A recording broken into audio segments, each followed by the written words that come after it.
It costs exactly 4 times more to be broke than it does to be rich, not as a metaphor, as a strict mathematical certainty.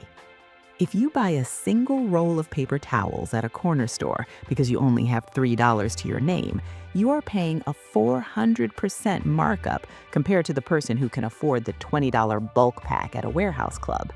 You know the bulk pack is cheaper, you understand the math, but you physically cannot afford the entry fee for the discount. So you pay the penalty, the bulk buying penalty. This is the entry point into a silent, perfectly engineered funnel, a system that does not just passively watch you struggle, but actively monetizes your biological response to scarcity. If you look closely at the architecture of our modern economy, you will realize it operates exactly like a masterclass in direct response marketing. But instead of selling you a product, it is selling you your own survival. We are going to deconstruct the 6 mechanisms of what we can call the poverty algorithm. It is a system built on a single undeniable rule. When humans are terrified, they are incredibly profitable. Let's start with the most common mistake you can make, the $2 error. Imagine you are juggling rent, a sudden medical bill, and the electric company. Your brain is essentially operating with a compromised CPU. Studies show that financial scarcity literally drops your working IQ by 13 points.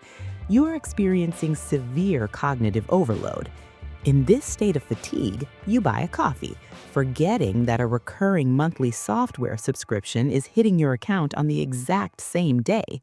Your account drops to negative $2. In a rational system, the bank would simply decline the coffee. The transaction fails, you walk away embarrassed but whole. But that doesn't happen. Instead, the overdraft engine kicks in. The bank approves the coffee, waits for the dust to settle, and then hits you with a $35 overdraft fee. If you do the math on borrowing $2 and being charged $35 just a few days later, you are looking at an annualized interest rate of over 700%. The bank frames this as a courtesy service, but look at the mechanism. They are not taxing your lack of funds, they are directly taxing your cognitive overload. They know that a nervous system paralyzed by financial panic will drop the ball. They have built a multi-billion-dollar revenue stream not by providing value, but by catching you the moment your bandwidth snaps. Once the algorithm has extracted a penalty for your mistakes, it moves on to exploit your trauma. Think about the last time you bought a laptop or a washing machine or even a basic television. The moment you decide to buy, the salesperson pivots. They introduce the extended warranty. Now look at the reality of the math. These warranties are almost pure profit for the retailer. They are mathematically a terrible deal. If you have $10,000 in a checking account, a broken washing machine is an annoyance. You pay for the repair and move on. But if you have exactly zero safety net, a broken washing machine isn't an annoyance, it is a crisis. It means you can't clean your clothes for work. It means you might lose your shift. The sudden, unexpected expense is a trigger for a deep physiological trauma response. The retailer knows this. They are exploiting one of the deepest human desires, the need to feel safe from imminent ruin. They are not selling you a repair contract. They are selling you a heavily marked up, pure profit dose of peace of mind. It is the extended warranty scam. You are paying a premium just to turn off the alarm bells in your head. The system leverages your fear of the unknown and converts it into a high-margin upsell. This hypervigilance doesn't stay at the cash register. It follows you home. It dictates how you see yourself in the mirror. We call it the credit score obsession. You check the app every week, you obsess over credit utilization ratios, you feel a physical knot in your stomach when the number drops by 4 points for a reason you cannot even identify. Why do we do this? Because the system has successfully anchored a 3-digit number to your basic biological survival. If that number drops low enough, you cannot rent an apartment, you cannot lease a car to get to work. In some industries, you can't even pass a background check to get hired. You have been conditioned to associate creditworthiness with your right to exist in modern society. This is an incredible retention mechanism. By keeping the scoring algorithm opaque, the system keeps you in a perpetual state of anxiety. You never quite know where you stand, which means you never step out of line. You become a perfect, compliant consumer, terrified that a single missed payment will result in your exile from the economy.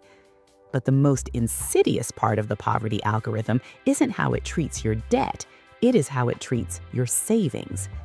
Let's say you manage to scrape together a few $1,000s. You are terrified of losing it. The stock market feels like a casino designed to strip you of your hard-earned cash. So you do what you were taught to be the responsible thing. You put it in a traditional savings account. The bank rewards your fiscal responsibility with an interest rate of 0.01%. Meanwhile, inflation is eating away your purchasing power at 3, 4, or 5% a year. Your money is slowly bleeding to death. But here's the uncomfortable truth. The bank takes your stagnant, terrified money, bundles it, and lends it right back to your neighbors in the form of auto loans and credit cards at 7, 15, or 22%. This is the cash hoarder's tax.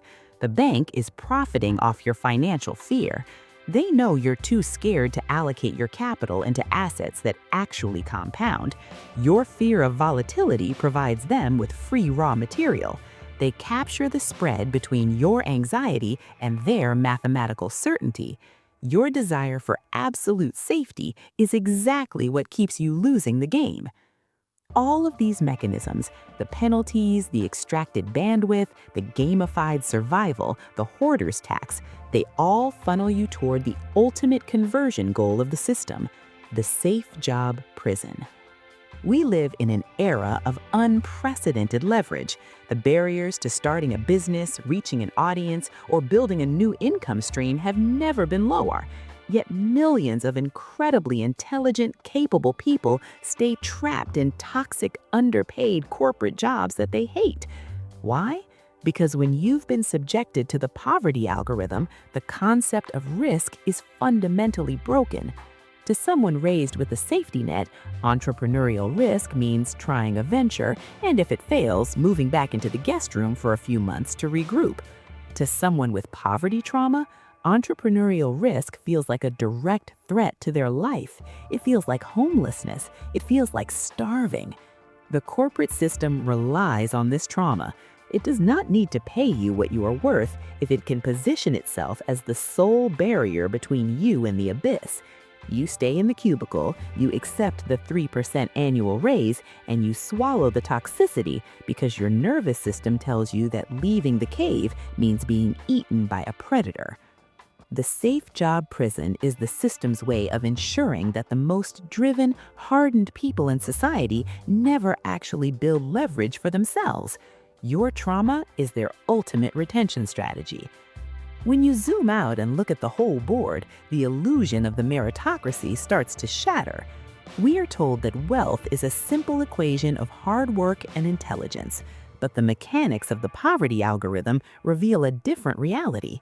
The system does not reward hard work, it rewards liquidity. It rewards the ability to withstand a delay. If you have capital, you bypass the funnel entirely. You buy in bulk. You self-insure instead of buying warranties. You invest in compounding assets instead of bleeding out in a savings account. You take the entrepreneurial leap because failure is just data, not a death sentence.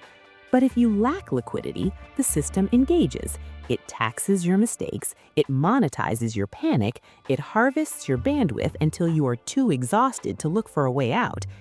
The ultimate risk here isn't just a low bank balance, it's a slow, quiet surrender. We are moving toward a frictionless economy where everything is a subscription, everything is rented, and ownership is increasingly reserved for those at the top of the funnel. If you remain trapped in the algorithm, you will spend your entire life working fiercely just to afford the privilege of standing perfectly still. The mechanics of this system are deeply uncomfortable to look at, but seeing the architecture of the trap is the only way to stop walking into it. You have to ask yourself, look at the premiums you pay for peace of mind. Look at the safe choices you make out of pure terror of the alternative. Are you actually building a life of security, or are you just financing the exact algorithm designed to keep you afraid? This is the eighth lever. Subscribe to see the invisible strings.